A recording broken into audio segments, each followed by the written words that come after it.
you? Good. How are you? You look cute. Thank you. I love the hair. Winter, hi.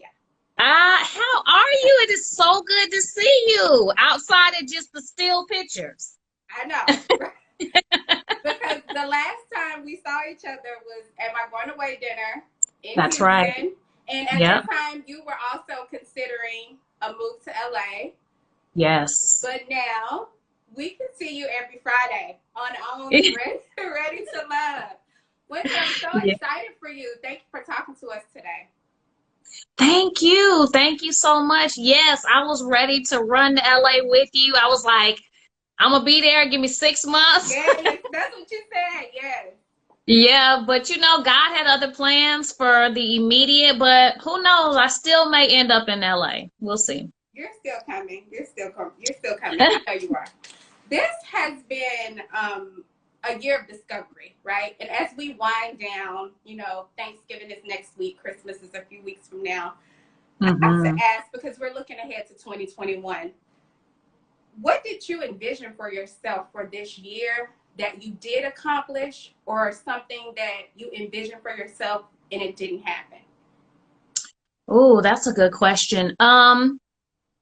A couple things did happen. I started a couple of new business ventures that actually started making me more money this year. See? Which was, for me, is just a testament of God's grace and, willpower, because a lot of people say 2020 is over, we can't make no money, the economy. Right. And that just wasn't the case for me. Like, I, started some new business ventures. I started interviewing for Ready to Love around January. Somebody reached out to me out of the blue.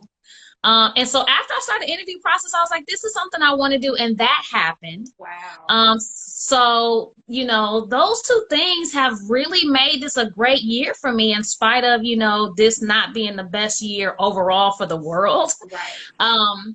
Those two things really made a big impact in my life. The only thing that I prayed for or wanted that didn't happen was that I wanted to be a millionaire by December. It's not too late. It's not too late.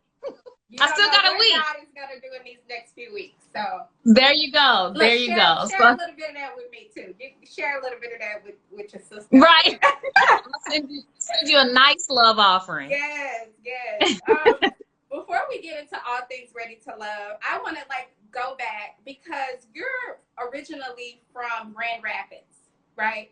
Grand Rapids, Michigan. Mm-hmm. Exactly, but you grew up in Houston. Winter, talk to us about what were your career aspirations? What did you want to be when you were small, when you were a little girl growing up? What did you envision for yourself? What did you want to do? It was two things. The first thing I wanted to do was to be a news anchor. What? Yes. So I wanted to be the woman on TV delivering the news, whether that be weather, whether that's the latest crime, whatever. And that was like a big thing to me. And then by the time I got to maybe high school or college, it changed to becoming an investment banker. I don't know. I just heard I saw someone who said a woman was an investment banker and she was bad and she had the briefcase. And I was like, okay, I want to be what she's doing. I want to be her. Right. And that actually did come to fruition. At Chase Bank, I started as in investment banking, got my investment licenses, did that at a high level, did management in Chase. And so that's kind of the basis of my career. Now it's back to media. It just came full circle. Full circle. And speaking of Chase, you are an educated and successful businesswoman. You received a Bachelor of Science in Business from Stephen F. Austin, as well as your master's of Business Administration. You spent 14 years as VP of JPMorgan Chase. I'm sorry. You're a published author. You created your own nonprofit, I Am a Pearl. The founder and CEO of Wynter Patterson, LLC, former Miss Texas pageant winner. And for those that don't know, you are a minister. That too. All of those. That's a lot of stuff. And now you are currently starring on Ready to Love. Winter. Right. Talk about full circle. Talk about 2020 not being the year for some people, but being the year for you. This is such an exciting journey, and I want to talk about all of that. before joining this show, you found love, or you thought you found love, right? Oh, And yeah. you Thought I did. Yeah, and you went through, you know, a divorce. And I want to ask you, what did that experience teach you about love in itself? And what did it teach you about finding yourself? What did it teach you about love? And what did it teach you about finding yourself? You know what? That experience is probably, I am the most grateful for that experience out of my whole life, other than God blessing me with two really amazing parents. That was just the part of my life that helped me to find myself. What that showed me about love was that love starts within, and I really needed to work on self. Is what that revealed to me. Because there's something wrong when you feel like toxic is right. That's good. You know, it's something wrong when guilt or shame keeps you stuck in a situation. So those are things that I, once I got out and I look back, I said, okay, I thought this was okay. I felt like going to sleep in a household that was not comfortable was okay. I felt like it's okay to stay in something just because I didn't want to let people down. And that just really showed me that I had some lack of self-love in my life. Like I had to really take a hard look at me and a critical look at me, in spite of what my ex-husband did. I mean, he did a lot, but what was it in me that allowed that to happen? What was it in me that stayed for so long? And so that's where the whole self-love and healing movement like really took flight. I had started writing about self-love and confidence and healing before, but this like just took it to another level. Like I'm able to speak to it from a place of, okay, I rebuilt, I had to start all over. And I had to admit where I had went wrong in a relationship that everyone could point their finger at him. No, what about me? Right. I love that. Accountability. Hold on really quick with it. Okay. That's on my end. Do you see like a message popping up on your end? No. Okay. We're going to continue. Okay. What I want to find out from you, dating after divorce. What did that look like for you initially? Were you nervous at all getting back out there? Were you like, did you take 6 months, 3 months? What did that look like for you dating after divorce? I took a year and a half. I took a year because I feel like, and I'll tell anybody, I feel like after divorce for a year, you crazy. Okay. For at least 12 months, you are trying to figure out, how do I now go from 2 to 1? Right. You're trying to figure out, do I want to go back? Do I want to stay? Am I okay? Am I not okay? You know, emotions are roller coasters. Emotions are liars. Right. So you almost need a full year to just decompress and recover, to be completely honest. And that's why I don't date guys who haven't been, if they say they was divorced like 3 months ago. No. Like, you got some healing to do, bruh. Right. But yeah, so I waited a year and a half, and I finally went out on a date with someone that a friend hooked me up with, one of her coworkers. She said, this guy's really nice, and I think you would like him. And by the grace of God, he was the perfect transition because he wasn't forceful or pushing things. It was like, hey, I like you. Let's just have a good time. And that's what we did. We had great fun together, and it was a really healing relationship for the time that it did last. Wow. And what advice would you share with the viewers on getting back out there or dating in purpose, given the times that we're in? What advice would you share? I would say, number one, take your time.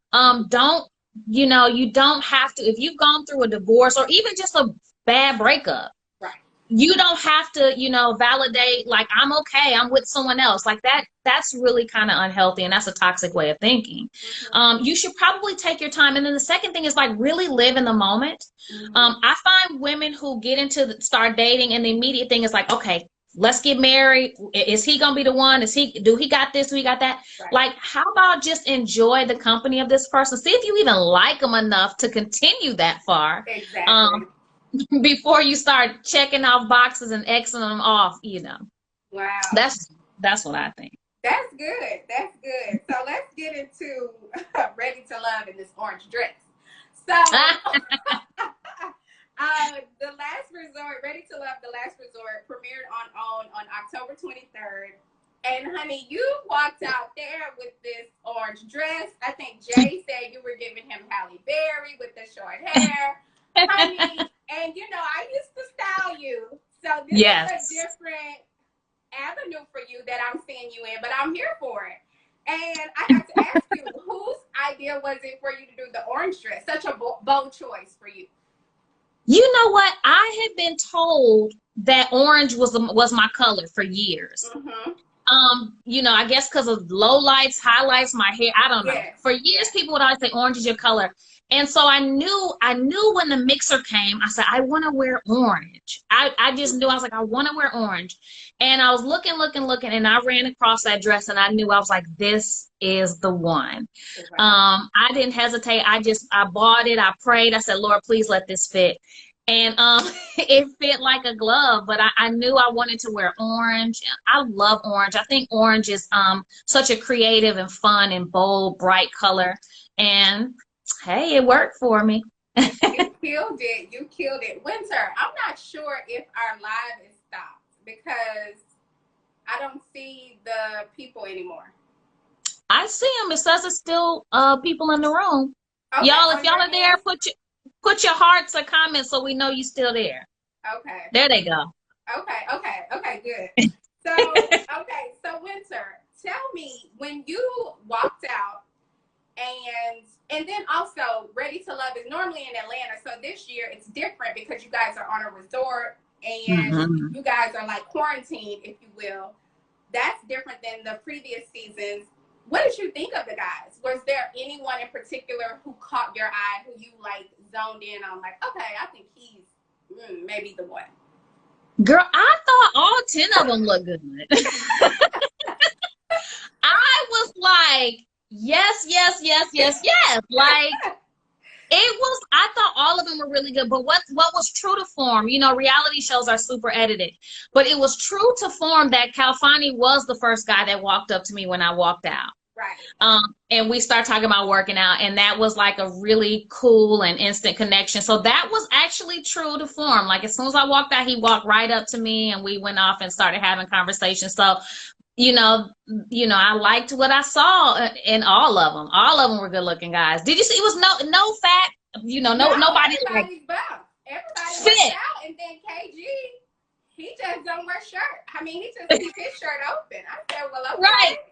Right. And I'm saying, like, nothing against, you know, bigger guys or fat guys, but I'm just saying, like, the guys were so physically fit. Us ladies was like, okay, we need to be doing push-ups in our room or something. Honey, y'all were killing it. Y'all look good.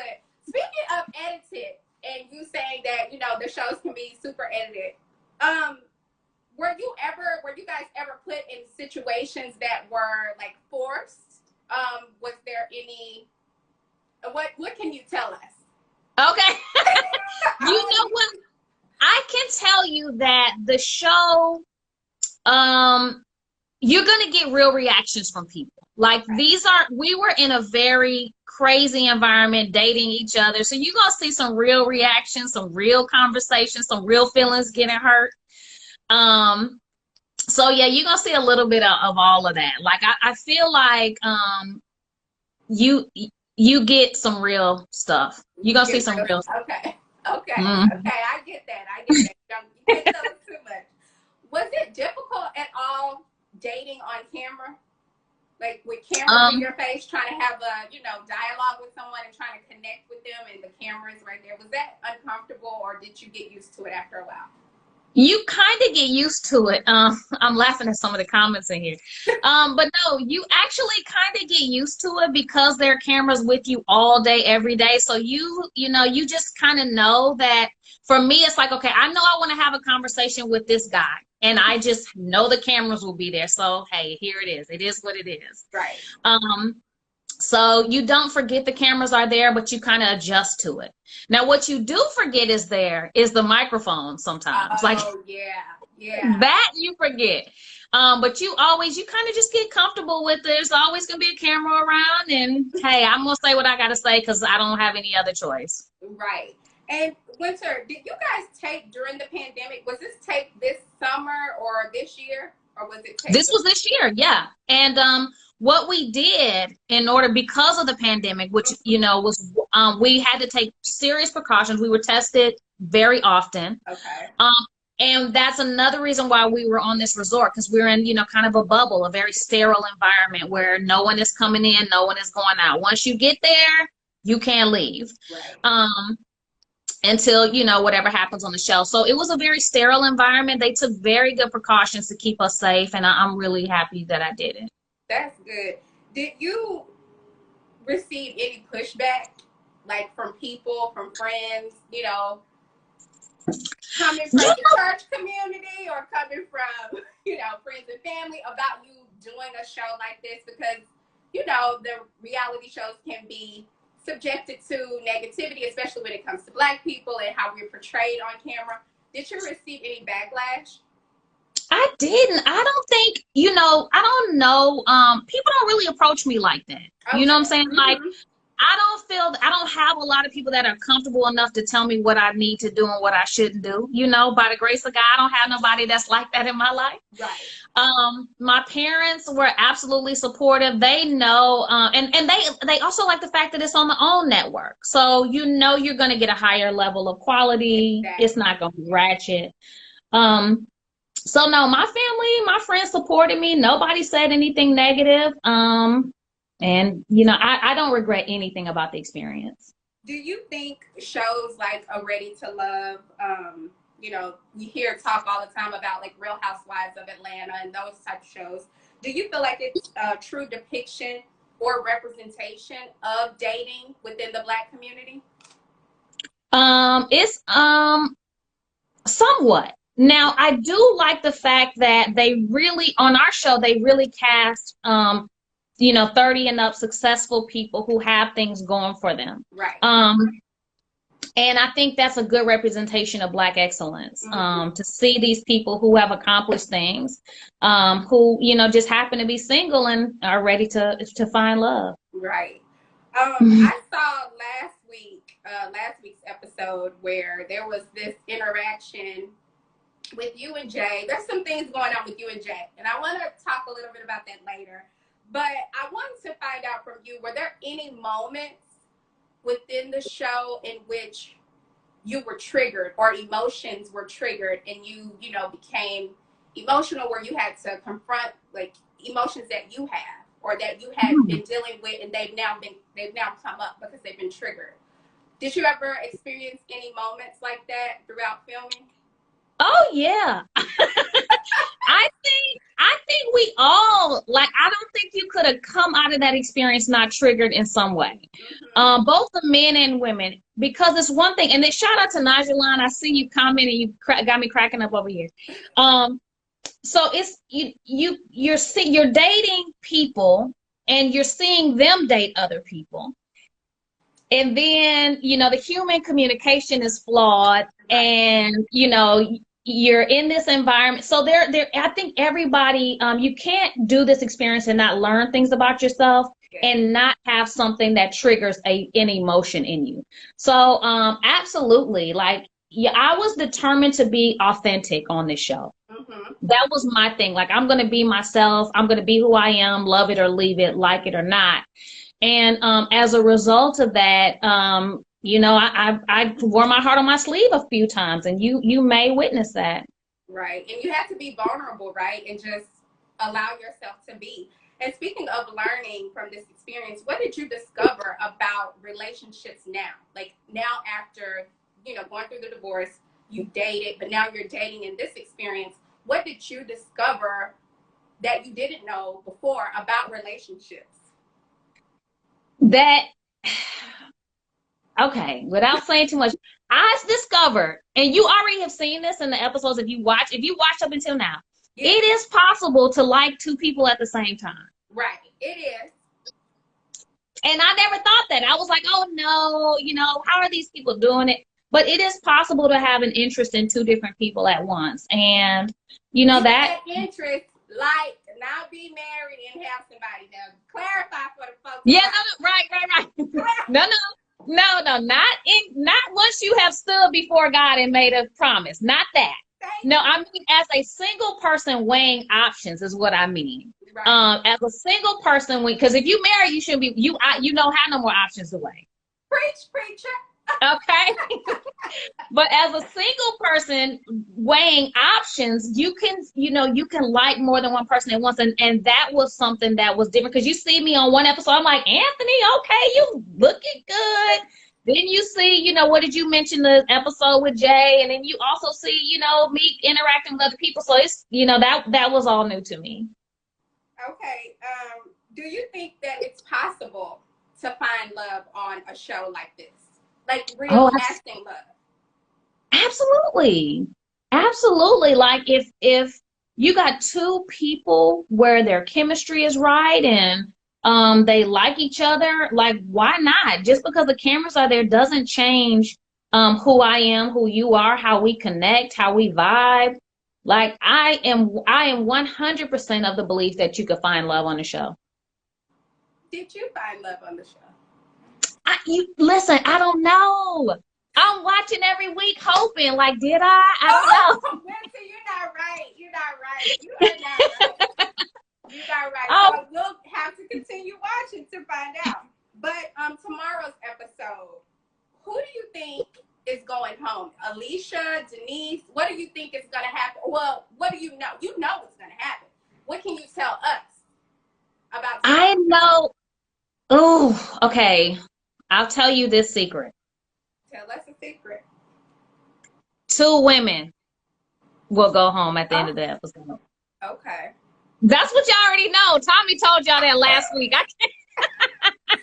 Right. So we know that part. Who do you think those 2 women will be? I have no idea. I have no idea. Like, I don't know. I'm watching the show with y'all. Like, literally, do y'all know? I watch the show when you do. Like when y'all tune in on Friday night, I'm watching like this, nervous. I don't know what they're gonna show. I have no clue. I no clue. I don't know. Are you ever nervous? Like, well, you just said nervous, but are you ever like, oh my God?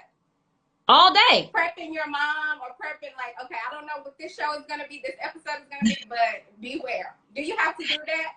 You know what? When I got home, I don't prep my mom before every episode. Now I'll tell you 2 things. Yes, we are all nervous on the day of, all of us, because we don't know what you're going to see.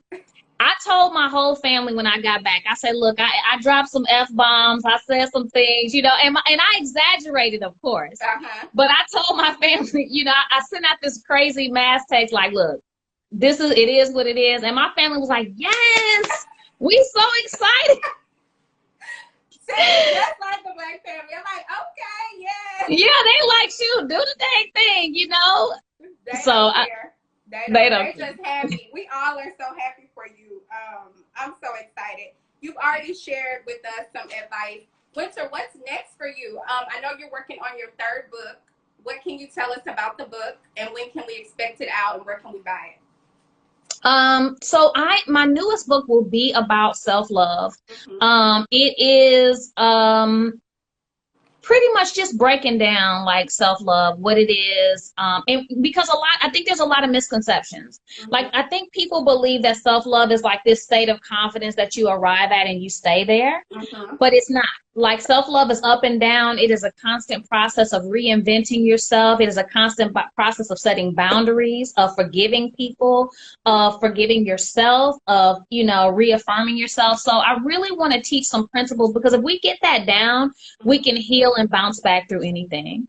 And Wynter, how do you practice self-love? What tips can we put in our pocket today? Sure.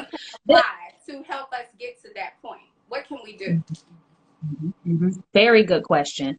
I think one of the things that you need to do is you need to affirm yourself daily. Affirmations are a way that you rewire your brain and your thought process. And there are certain of us, most of us, who are walking around with these faulty thinking patterns about ourselves.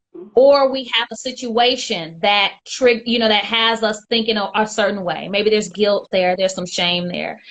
So affirmations every day, speaking those over your life. If you do it enough and you do it properly, you can change the way that you think, change your circumstance. For instance, someone who is in a constant state of poverty or constantly struggling, there may be some thought processes around money that you need to reaffirm and start affirming daily so that your life can look different. Somebody who's struggling with self-esteem, you know, same thing. Someone with your marriage, like you should be affirming things as it relates to your marriage and your own self-love. So I think affirmations are a big thing. And also gratitude. Gratitude is huge. I love, this is why you are the pastor, the author. Thank you for that. Wynter, I also have like a few more questions before I let you go. But before we go, too, we're going to play a little game. But what signs should women or even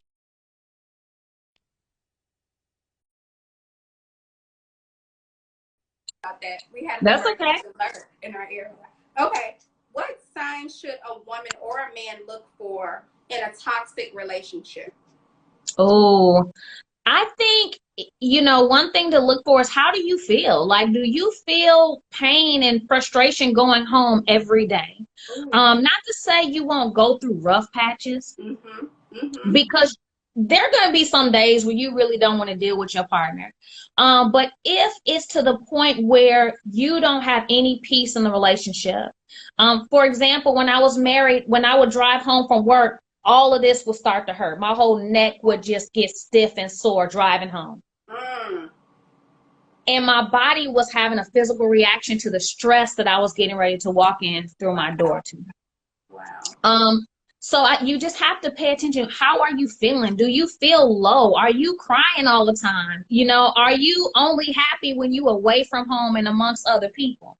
Like, you know, things that I think our body and mind tell us, but we brush it off like, okay, well, it's because of this, it's because of that. But I feel like if you have to pay attention to what doesn't feel like love and light, because God is love and light. Amen.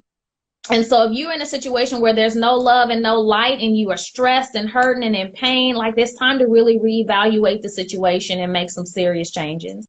Ooh, that needs to be in the book. That was good. Wow. It might be. Thank you. That was really good. Okay, you ready for a game? I am. Are we already done? I was having fun. What time is it? It's 3:30. Okay. I mean, we can continue on, honey. Like, we can keep this going. So don't worry. But my notes have run out. Okay. My order of interview has run out. So we're on game part now. But we can continue going because I have some more questions for you on this game. What qualities do you look for in a man? I look for honesty. That's a big one for me. If I find out you lying about small things, to me, you can lie about big things. Yeah. So I really appreciate honesty. I appreciate a good communicator. Like I really need you not to shut down when you're frustrated or angry. Like I need you to be able to or even if you do let me know, hey, listen, I really can't talk right now. I need a minute.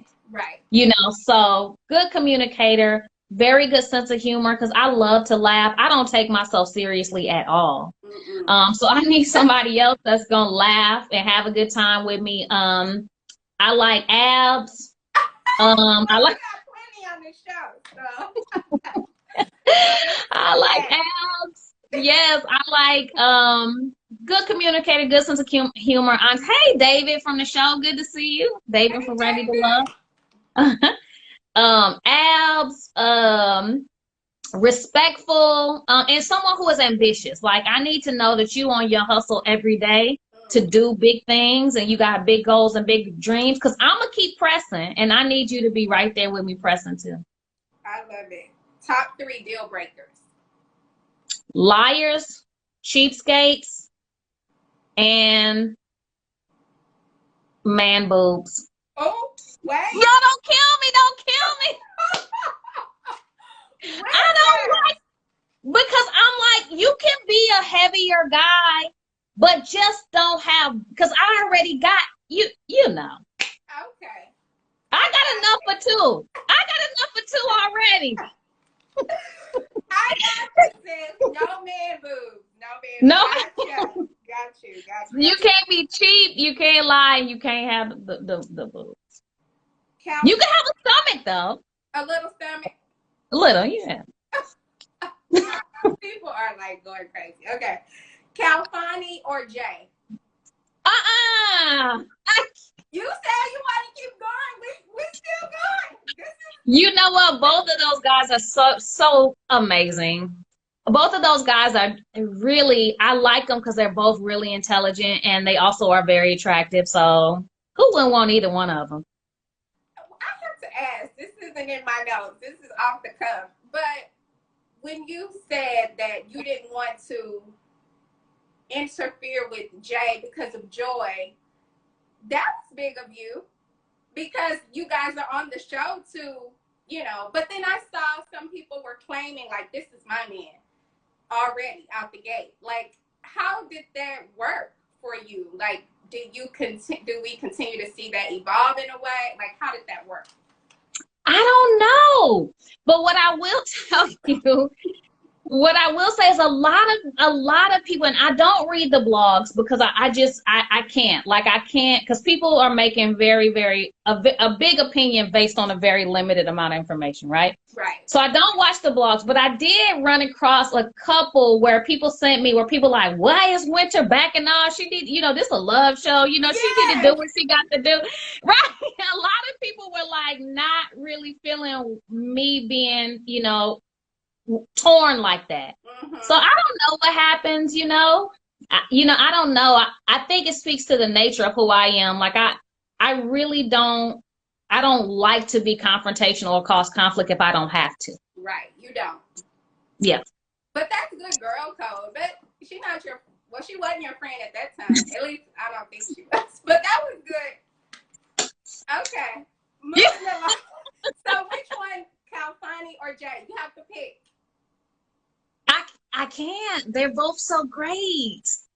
They're both really good guys. What is your idea of the perfect date? Perfect date? Yes. Would be something where we get to really converse and get to know each other. I like traveling. And people say it's dangerous to go out of town with somebody you don't know, but I would love to do like a really nice, like, beach date or excursion date, or something where, we get to explore something we both haven't done and we get to talk while we do it and, just do something different. I love that. Do they have to plan it, or would you be open to planning it? I'd like them to plan it. If it's in the initial stages, it'd be really good if they did. But I don't mind planning a date. Like, I definitely have done it before. So I wouldn't be against it. So how far in the relationship should women plan dates? It just depends. Like, okay, like I would say maybe for me, I'm a little bit old fashioned. So the first one should definitely be him. Right. I'm a little old fashioned. And then after that, it just depends. Maybe the second one, maybe he blew your mind the first one. So you say, hey, this one is on me. Let me put this together. So I really like the man to go first, but it's really up to that person. And you found love. Well, we don't know if you found love on the show, but there are people that have found love on the show, and there are people that have found love on dating apps, right? What are your thoughts? Have you ever, utilized a dating app like a Hinged or Black People Meet? Have you ever used a dating app to date prospects or to meet guys? I have. What was your experience? I used Tinder before it became crazy. Okay.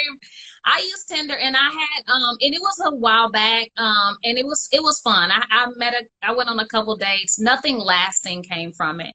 I tried Hinge during the pandemic because we're stuck inside, we can't go anywhere. How do you meet people? This obviously beginning of the quarantine, before the show.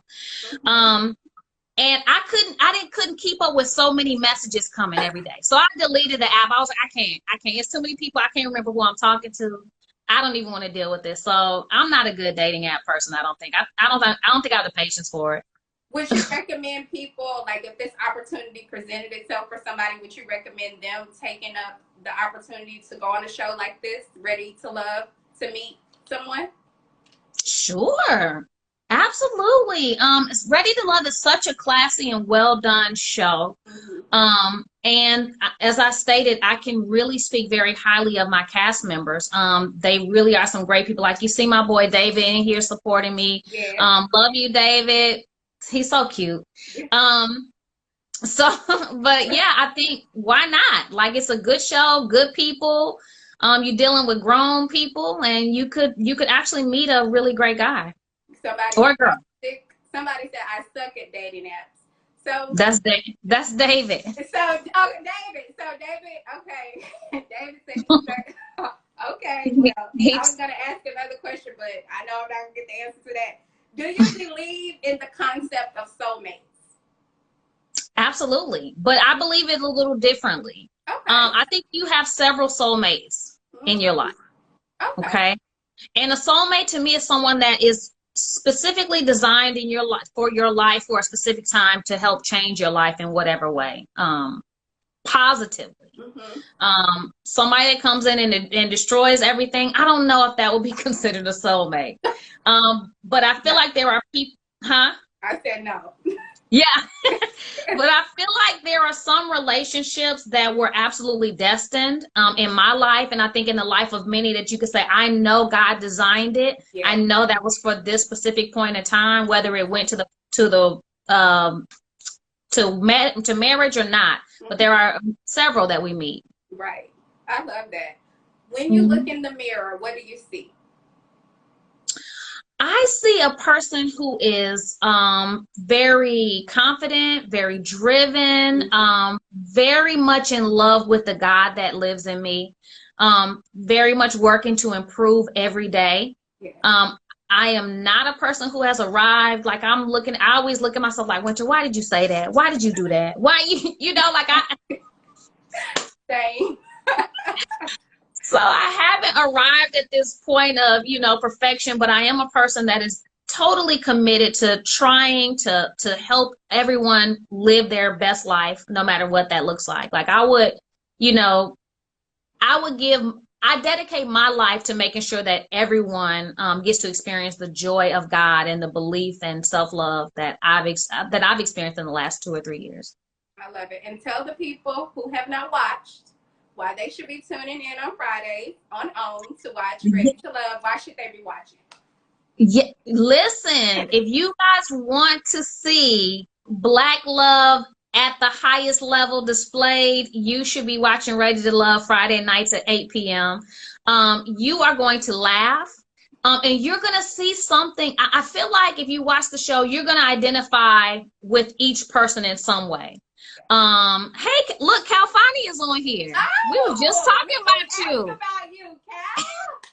But you didn't answer the question. So I couldn't let him in. Hey, Cal Fani, Mr. Sunshine. Wait a minute now, viewers. Did you hear that, Cal Fani? It was a little E in the voice. Okay. Listen, I love my castmates. But yeah, so you're gonna see something. You can usually identify with certain people on the show. You're gonna see yourself in a lot of people. You're gonna see some of your own decisions, what you would do, what you wouldn't do.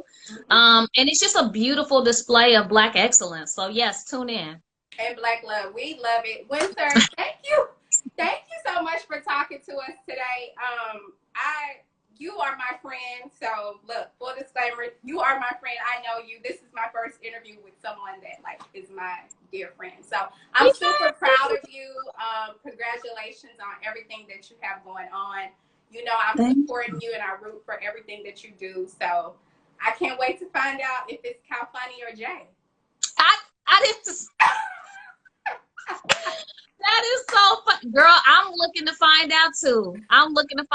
But let me tell you this before you go, Ashley. I so appreciate our friendship.